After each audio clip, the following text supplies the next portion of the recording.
First, we start by making the ground meat vegan style, which is going to be red lentils that are not completely cooked. So I'm going to put them in there for about 5 to 8 minutes.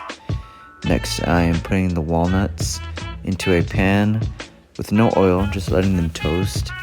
I'm going to kind of push them around, get them fully toasted all around them.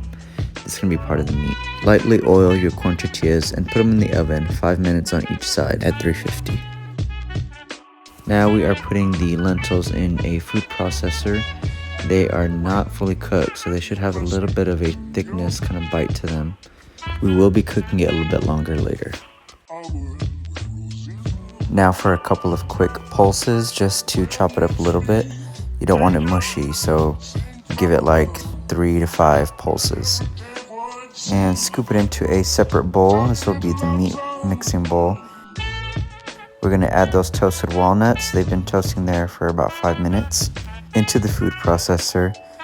And then we're going to add some fresh mushrooms. This is a mix of mushrooms and white onion that I just kind of chopped up in pieces to fit into the food processor. Once we get it all in there, we're going to pulse it up just like we did with the lentils. Make sure to check for big chunks. You may need to get a spoon and mix it about a little bit and pulse it maybe 2 or 3 more times. Now it's time to check on the tostada corn tortillas.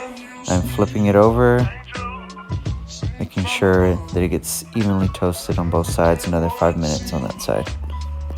Alright, so we got our pulsed ingredients of walnuts, mushroom, onion, and putting it into our meat mixing bowl. This is going to make our ground meat. Now I'm going to add my essential taco seasoning. We start with the Himalayan pink salt, ground black pepper, some cumin that gives it smoky flavor, and some chili powder. A lot of chili powder. I like using a lot of chili powder. Another ingredient I'm adding is nutritional yeast. It has a little bit of a cheesy flavor to it. It provides some good nutrients and some thickness too, so the flavor's good there.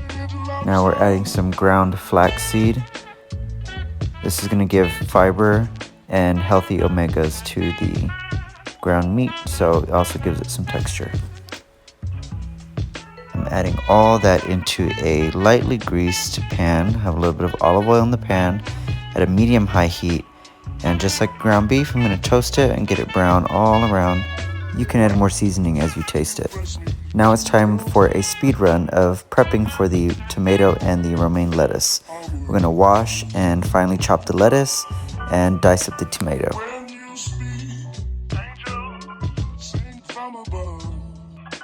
And all done with that. And even though the Crunchwrap doesn't have beans, I'm going to add beans to it.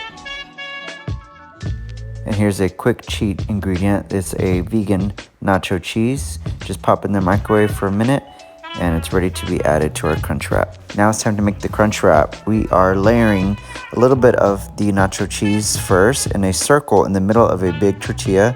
I have a Casava flour tortilla.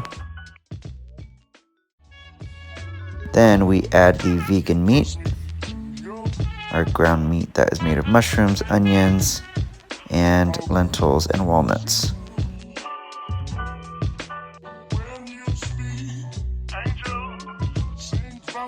Here come the beans that are not in the original Taco Bell Crunchwrap, but because we're trying to be healthier, we're going to add some good protein and fiber. Now lay the tostada on top of the first layer. And now another cheat, I have a vegan sour cream that's already prepped. So quick nacho cheese and quick sour cream already made for you, so you don't have to spend too much time in the kitchen. We get our fresh lettuce and our tomato. We put it on top of the sour cream.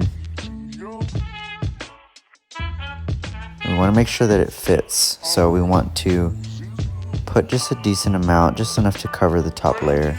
Now since we don't want everything to fall out, I'm going to get another big tortilla and cut out a square, and I'm going to set it right on top of the tostada in the middle, so that when we wrap it all around like I'm doing now, folding in towards the center, it'll not pour out, so we have a good closing there. And now I'm going to flip it over onto the folding side and lay it in a medium high heat pan and toast it with a little bit of olive oil. You want to make sure that it's pretty brown on the bottom side before you flip it so that it holds all the pieces together and doesn't unfold. As you can see there, it kind of broke just a little bit. You may have to warm up the tortilla before you wrap just so that it's a little bit softer. Make sure to press it down a little bit just to keep it all compact. Now look at that vegan deliciousness. Try it out and let me know what you think.